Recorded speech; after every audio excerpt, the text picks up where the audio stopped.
treatment plant. They were also successful in shutting down another plan to develop a switch tunnel that would have gone underneath the homes in southwest Atlanta. And upon those community victories, we thought that it had to be, that we had to develop an organization that would work on these issues and make sure that the community was well engaged moving forward. Listen, we know the conversation, the national conversation about Flint and what was happening there and is still happening there. But there are so many stories like this story in Atlanta impacting this neighborhood that we don't hear about. Had the people on the front lines like yourself and those prior to you picking up the baton here, what would have happened if this had gone on? Well, what would have happened is some of what we still continue to see today in some of our other Atlanta neighborhoods is that when we have heavy rainfall events, you have raw, untreated sewage that flows into our creeks and streams. And this is important because in Atlanta, in many of the neighborhoods in Atlanta, the creeks and streams flow through our front yards, our backyards, our school grounds, our public parks.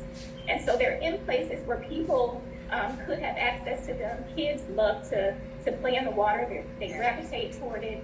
And there are many community members just around different areas of Atlanta that talk about the fact that they like to swim in their local waterways. They like to recreate and play in them. And historically, people had done that. So if we didn't have this community success, we would see more of our watersheds in the Atlanta area impacted by sewage contamination. Listen, I know you have been doing this since you were 19. I love that it's what you're doing is considered environmental justice. We talk so much about criminal reform justice. I do a crime show. We label so many things as being part of the fight for justice. And we don't often do that enough or say that enough about the environment, justice as it relates to the environment, down to what we are able to turn our faucet on and receive as water, which should be clean, which should be safe. Absolutely, absolutely. The fight for environmental justice in this country is all about making sure that all communities, regardless of race, regardless of income level, have access to clean water, to clean air, to healthy soils in which our food grows. It's all about making sure that people are safe and healthy in the places that they live, work, play, worship, and learn.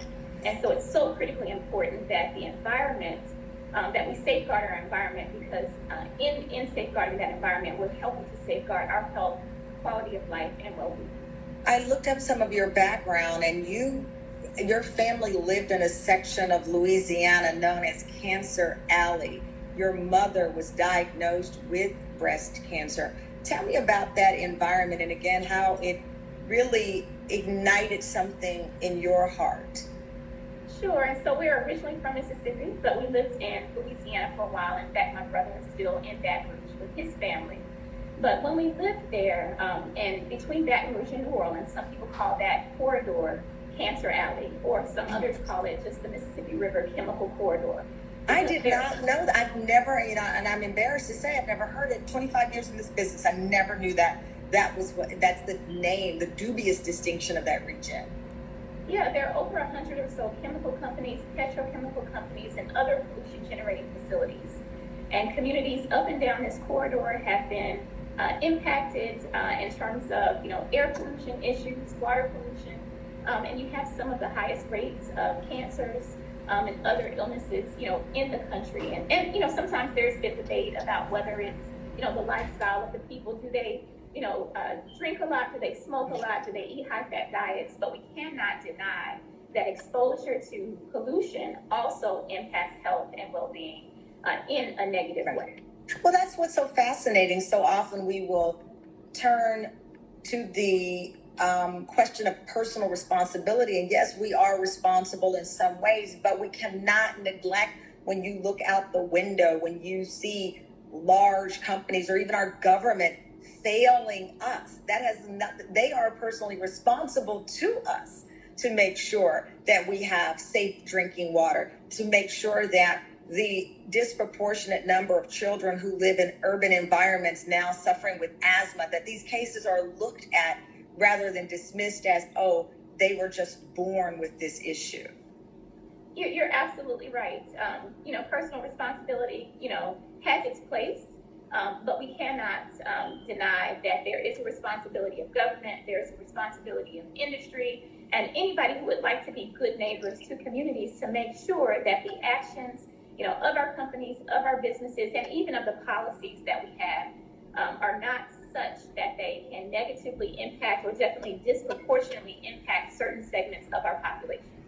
How do you think we can activate more people, particularly people in African American communities, to feel empowered to join you and others on the front lines? Well, first of all, it's very important to make sure that people in Black communities, in communities of color, are engaged in this fight, because we, as you've really lifted up already, are often the ones who are most negatively affected by sources of pollution. And so it's important for us to connect to those grassroots organizations that exist in our communities. It's important that we teach and we train the next generation of environmental stewards. I'm able to do that at the community level, but I'm also able to do that as a professor, an assistant professor at Spelman College in the Environmental and Health Sciences program. So there are young women we are training up and educating to be kind of our next, generation of environmental engineers, scientists, policymakers, you name it. I love it. So tell me how you're holding up during this pandemic. What's keeping your spirit lifted? Well, probably just like everybody else, there's a little bit of anxiousness that I and my family are feeling. You can't help that. But we're also being very prayerful, just praying for friends, loved ones, and others who have been impacted by this pandemic. We're also praying for those who are on the front lines and those essential workers who are still out every day doing what they need to do to keep our society running. But for me, it's been about spending time with family. Reconnecting. My family is pretty busy, and so now we're just busy together. In the house. But also just getting a chance to go outside every day and to walk through my neighborhood. That's really been my saving grace.